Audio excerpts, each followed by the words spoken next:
Recently on the channel, we made a video going over some cut content from Pokemon Red and Blue, such as a battle with Professor Oak and buying Pokemon. But today, we're going to be taking a look at the second generation games Gold and Silver. Now, Pokemon Gold and Silver went through numerous revisions throughout its development, which actually led to its release being delayed.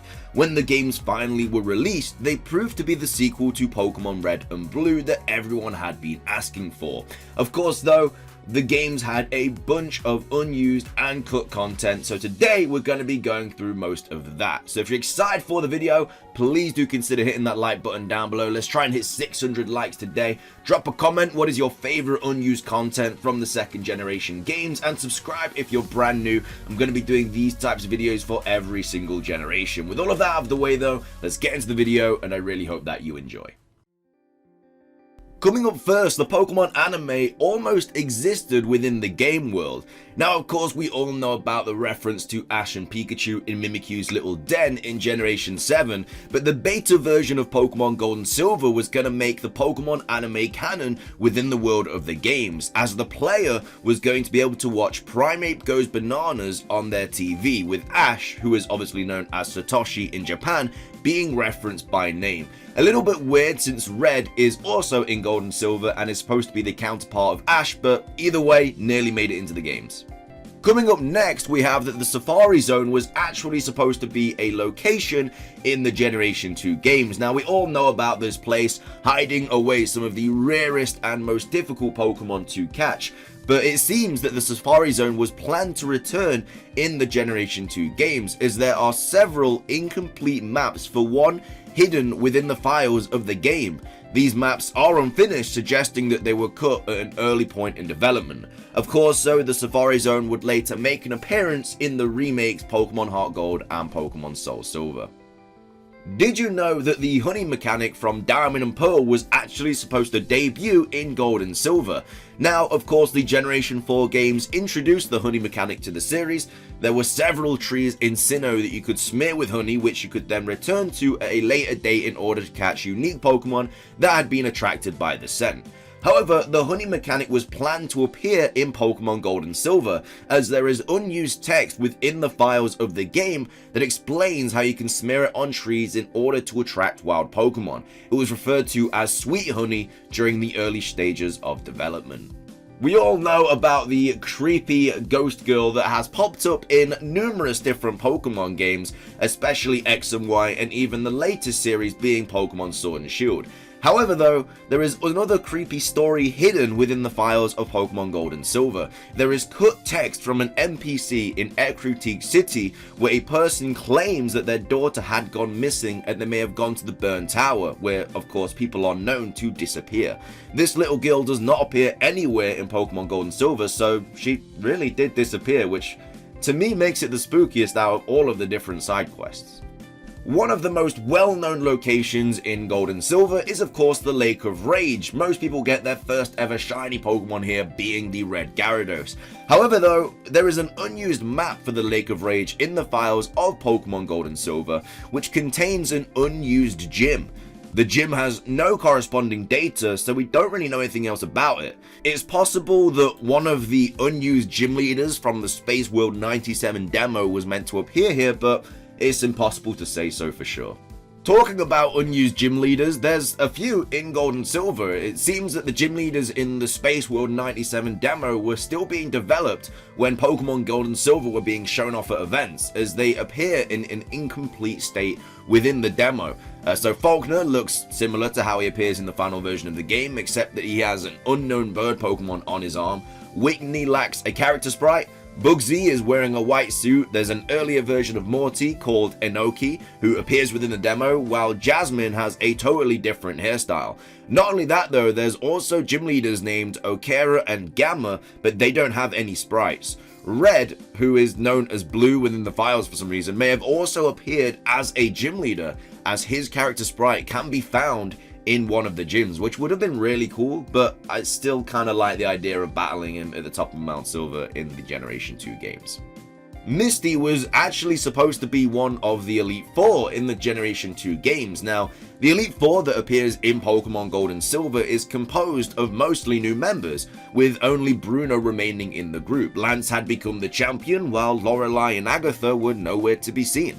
In the Space World 97 demo of Pokemon Gold and Silver, the Elite Four is mostly the same as it is in Pokemon Red and Blue. The main exception is the fact that Agatha had been replaced with Misty. There is no information regarding the teams used by the Elite Four in this demo, so we don't really know how strong she was going to be, but I'm sure she would have kept some Pokemon such as Starmie. Coming up next, which would have changed the game completely, is that the region was going to be the whole of Japan. Pokemon Gold and Silver were originally intended to be the final game in the series, but the international success of the franchise meant that Game Freak couldn't really say no to developing more games.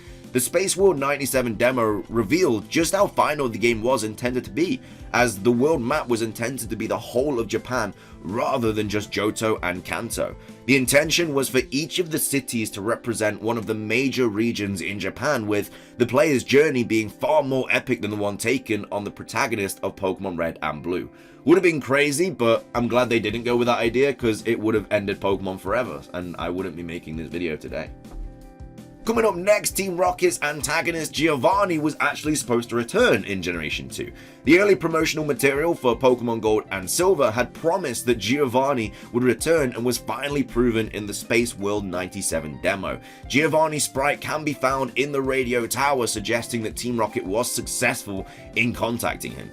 Giovanni would return as part of an event involving Celebi in Pokemon Heart Gold and Soul Silver, but I would have liked to have seen him in the original games.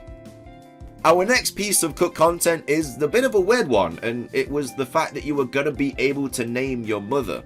The connection between the player and their fictional mother was going to be even closer in Gold and Silver, as there is a dummied out feature that allows you to name her. This feature can also be found in the Space World 97 demo. Don't really know the point of it, because you rarely ever go back to your mother in any of the Pokemon games, but would have been a little bit weirder, I guess. I don't even know. Coming up next, everyone was apparently supposed to be Tony Hawk, because the bike was originally a skateboard. So the early promotional material for Gold and Silver promised that a skateboard was going to replace the bicycle as a means of quickly traversing the overworld map. The fans were disappointed though when the games were released and the skateboard was nowhere to be seen. The missing skateboard was the subject of speculation for years. It wasn't until the leak of the Space World 97 demo that actual character sprites of the protagonist of Pokemon Gold and Silver riding on a skateboard actually appeared. It's unknown why it was cut, because all of the graphics for the skateboard were actually completed, so no idea. Coming up next, and probably the biggest piece of cut content from Gold and Silver, is all of the unused Pokemon designs. As you can see on your screen right now, there are a bunch of different Pokemon that you may have never seen before. Take a look at Bailey, for example. Glad that didn't make the final cut. There's unused starter Pokemon as well, such as the Fire Pokemon. There is the Water starter as well that seems to have been redesigned as Popplio later on in the series. There's pre-evolutions for a bunch of other Pokemon, such as Vulpix and Grimer and Meowth. There's unused Pokemon completely, such as the evolution of Tangela, Quillfish's evolution, the Black Cat evolution line, the Electric Tiger evolution line. Delibird has a Santa hat, and there was also even supposed to be a third evolution, being Leafeon, released in this game. There's even early designs of the legendary beasts as well, who for me don't look great, but either way, as you can see on your screen right now, this was the original Pokédex for Pokemon Gold and Pokemon Silver. Coming up next is something that I actually wish made the final games, because it would have been a really cool feature, and it's that Imposter Professor Oak was going to appear. So the Pokemon TCG featured a card called Imposter Professor Oak, which forced your opponent to shuffle their hand back into their deck and draw 7 new cards. We would see other people pretending to be Professor Oak in the Pokemon anime, such as James from Team Rocket, but it seems that Imposter Professor Oak was planned to appear in Pokemon Gold and Silver, as he has a full sheet of sprites in the Space World 97 demo. His purpose is unknown, though he was likely going to be involved with Team Rocket in their plan to find Giovanni. Coming up next is a new version of the Silph Scope, was going to appear. Now, of course, the Silph Scope, very important item in Pokemon Red and Blue, allowing the player to see ghosts in Pokemon's Lavender Tower. But an upgraded version of the Silph Scope was going to appear in Gold and Silver, as there is text related to it in the Japanese version of the games. It seems that the Silph Scope 2 was going to be used to encounter Sudowoodo, as it would allow the player to correctly identify it as a Pokemon rather than a tree. However though, it was scrapped, which I kinda get. It makes more sense to just sprinkle some water on it.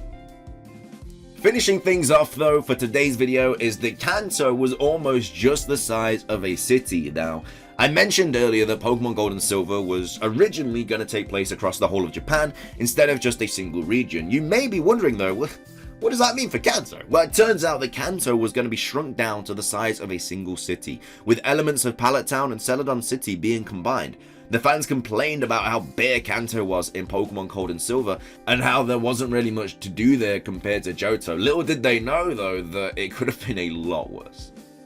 But with that though, it does wrap up today's video for the cut content in Pokemon Gold and Pokemon Silver. I really hope you guys did enjoy this video. It was a lot of fun making it. If you did enjoy it, please do drop a like down below. If we hit 600 likes, I'll definitely do another video for Pokemon Ruby and Sapphire, the Generation 3 games. Let me know your favorite piece of cut content from the video. I'd love to hear what you guys have to say. Subscribe if you're brand new, do daily Pokemon content, and until next time, peace.